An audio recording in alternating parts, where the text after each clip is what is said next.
Poprvé, diskutovali sme program schôdze Národnej rady.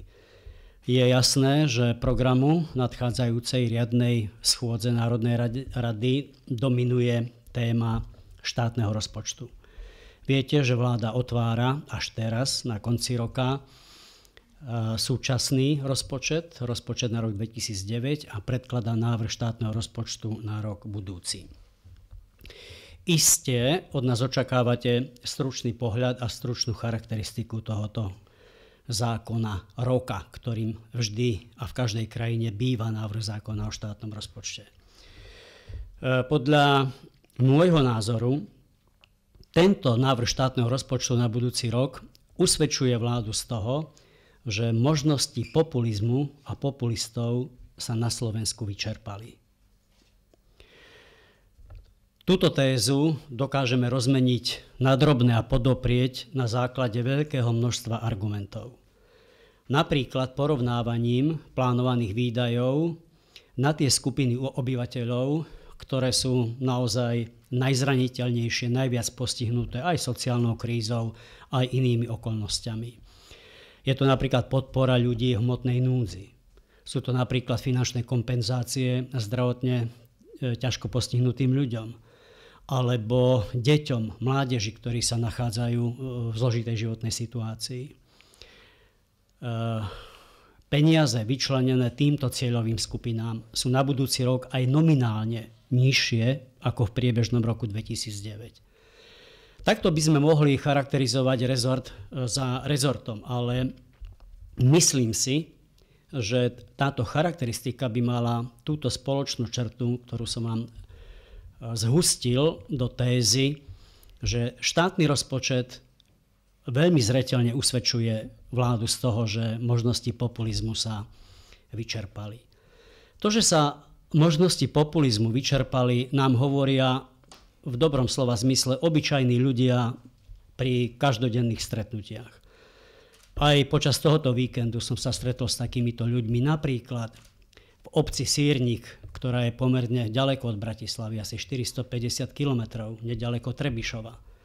Bol som veľmi prekvapený, ako mi tam nedeľu rozprávali, že cítia, vidia, že to, čo sme veľmi ťažko strádali po tom prvom veľkom období populizmu, po vláde pána Mečiara po 98., že sme Slovensko vytiahli z veľmi zložitých podmienok, že to aj bolelo, že sme strádali, ale predsa len sa začala životná úroveň ľudí zlepšovať a aj štátna kasa naplňať.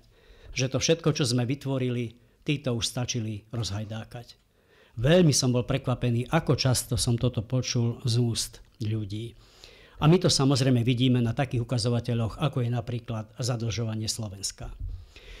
Vidíme, že na jednej strane boli obrovské sľuby, ja neviem, odškodniť klientov nebankových subjektov, vyplácať 13. dôchodok, budovať sociálny štát. No ale realita je taká, že len tohoto roku prijímame nové dlžoby v takej obrovskej výške, že len úroky z týchto dlžôb dosiahnu 6 miliard korún. To je tak veľa peňazí, že z týchto peňazí by sme mohli predĺžiť podporu v nezamestnanosti z dnešných 6 až na 12 mesiacov a ešte by zostali peniaze aj na lepšie podpory mamičiek, ktoré odišli z práce, aby sa mohli stať mamičkami a sú doma na materskej dovolenke, ale iba 28 týždňov a iba maximálne do 60% príjmov, s ktorými odchádzali na materskú dovolenku.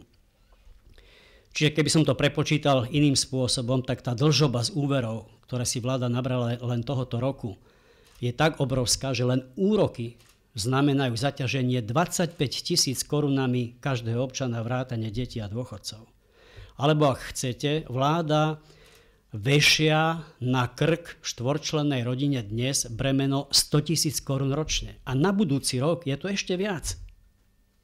To zadlžovanie začína byť veľmi nepríjemné, veľmi zaťažujúce našich občanov a samozrejme aj slovenskú ekonomiku. Vy ste mohli minulého týždňa zaznamenať, že Európska komisia povedala presne to isté, čo som počul v nedeľu od občanov v Sýrniku. A síce, že Slovensko spadlo do tej tretej, najnižšej skupiny krajín, kde je riziko verejných financií veľmi veľké, najväčšie.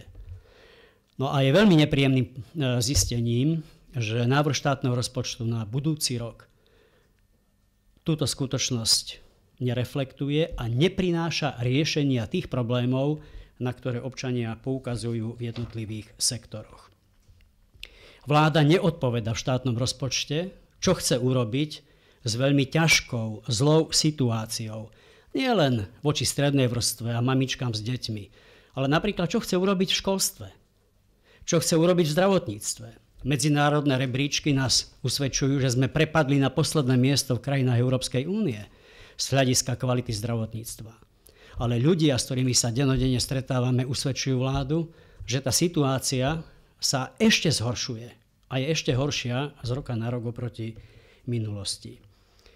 Preto by som si dovolil ešte jednu takú tézu, ktorá vyvstala ako taký finálny poznatok aj odborných konzultácií, ale aj rozhovorov s občanmi po Slovensku. A síce, že slovenská vláda, ktorá si rada hovorí, že je sociálna, dostala Slovensko do sociálnej krízy. Do sociálnej krízy, ktorej výsledkom je to, že za rok pribudlo 132 000 nových nezamestnaných, že nezamestnanosť na Slovensku rastie dvakrát tak rýchlo, ako v krajinách Európskej únie, že žiaľ, prepadli sme sa medzi krajiny, kde sa absolvent školy uplatní veľmi, veľmi ťažko, nevie si nájsť prácu a žiaľ, vo výpočte podobných parametrov by som mohol veľmi dlho pokračovať.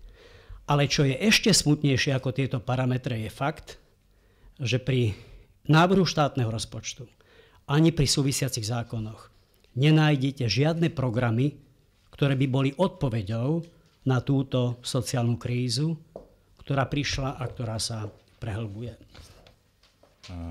Štátny rozpočet, hospodárenie tejto krajiny, to, že sa posúva do stále zložitejších, červených a neudržateľných čísel, robí náš život drahším. Už tým myslíme súkromné alebo verejné investície, požičiavanie peňazí. To všetko, čo Európska komisia pred týždňom zdôraznila ako vysoko rizikové z hľadiska udržateľnosti, súvisia aj s tým, ako sa tu gazduje.